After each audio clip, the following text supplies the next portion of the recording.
Alguna vegada hem pensat en la natura com una gran ciutat? Una ciutat bulijosa, on, curiosament, ningú sembla molestar-se. Doncs avui explorarem el secret d'aquesta convivència que sembla gairebé perfecta. Es tracta del concepte de nínxol ecològic, que és, bàsicament, la manera sorprenent com la vida troba el seu lloc ideal, no només en l'espai, sinó també en el temps. És que si ens aturem a observar un bosc, un riu o fins i tot un jardí, sembla impossible que hi puguin conviure tants éssers vius. Com pot ser? Com s'ho fan? El secret no està només en com es reparteixen l'espai, que també, sinó, i això és el més fascinant de tot, en com gestionen el temps. La clau de tot plegat és això que anomenem nínxol ecològic. Però, atenció, oblidem per un moment la idea que un nínxol és només una adreça, un lloc físic. És molt més útil pensar-hi com una oportunitat. Sí, una oportunitat. Una combinació perfecta de condicions i recursos que permet a una espècie concreta prosperar com cap altra ho podria fer en aquell lloc i moment.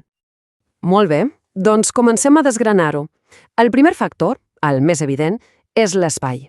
Podem imaginar un ecosistema com si fos un gran edifici d'apartaments. No tots els pisos són iguals, oi? Cada apartament té unes condicions úniques, de llum, de temperatura, de veïns, que el fan ideal per un tipus de llogater molt específic. D'acord. I quins són aquests factors que defineixen els apartaments? Doncs en tenim uns quants de clau.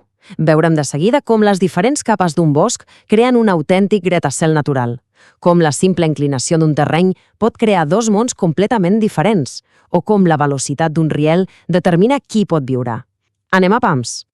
És que un bosc no és pla, ni de bon tros. Pensem-hi bé, tenim el terra, ple de fongs i insectes que ho reciclen tot. Una mica més amunt, al sotabosc, hi viuen arbustos i animals que busquen protecció. I a dalt de tot, a les copes dels arbres, al dosser, hi trobem ocells i esquiroles, que aprofiten la llum del sol. Cada nivell té els seus propis recursos. És, literalment, un gratacel natural. I compte, que de vegades una cosa tan simple com la inclinació d'un turó ho canvia absolutament tot. El vessant que mira al sud rep molt més sol, així que és més sec i càlid, perfecte per a certes plantes. El vessant nord, en canvi, és més fresc i humit. Aquests microclimes determinen quines plantes hi creixen i, per tant, quins animals s'hi poden alimentar. Dos munts en un sol turó? Passa el mateix amb l'aigua. L'aigua també té la seva pròpia arquitectura. Pensem en la diferència, que és abismal.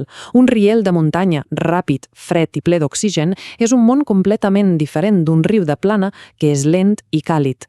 La velocitat i la temperatura decideixen qui hi pot viure, des d'una truita, que necessita aigües fredes i mogudes, fins a una carpa que prefereix les aigües tranquil·les. I atenció, perquè aquí arribem a un punt clau. Les zones de transició, allà on es troben dos hàbitats diferents, com la vora entre un bosc i un prat, són llocs d'una riquesa increïble. És com viure al costat d'un supermercat i una ferreteria alhora.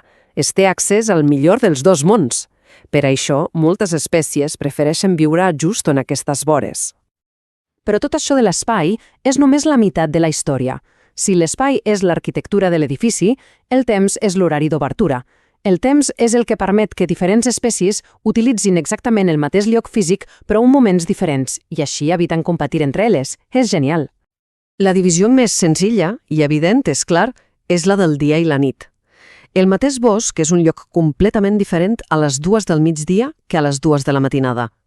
De dia hi cacen les àguiles, de nit surten els mussols. És com si compartissin oficina. Un fa el torn de dia i l'altre el de nit. I així, cap problema. Però si fem un zoom més gran, si ens allunyem una mica, veiem que el gran calendari de la natura es regeix per les estacions. La primavera és una autèntica festa de flors i pol·linitzadors. L'estiu és un banquet d'abundància per a gairebé tothom. A la tarda, molts emprenen el viatge buscant climes millors, i a l'hivern només els més forts aguanten. Cada estació és una nova oportunitat i, és clar, un nou repte.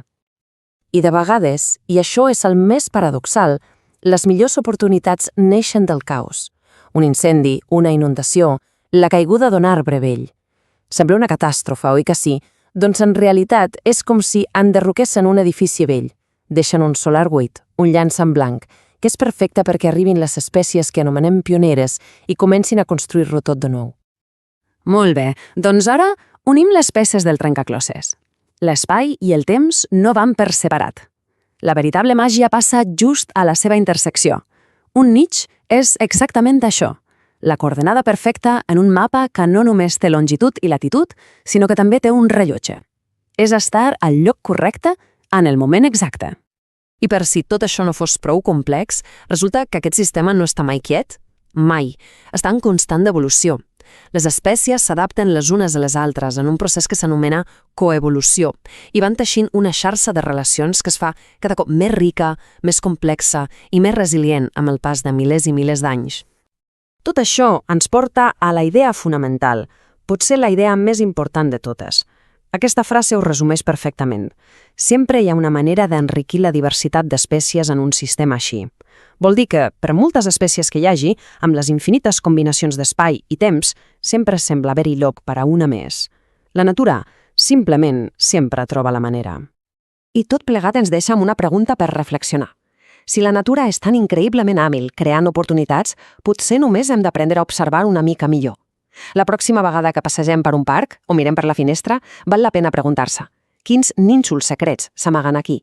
Quanta més vida podríem acollir si entenguéssim millor el seu llenguatge d'espai i temps? Moltes gràcies per l'atenció.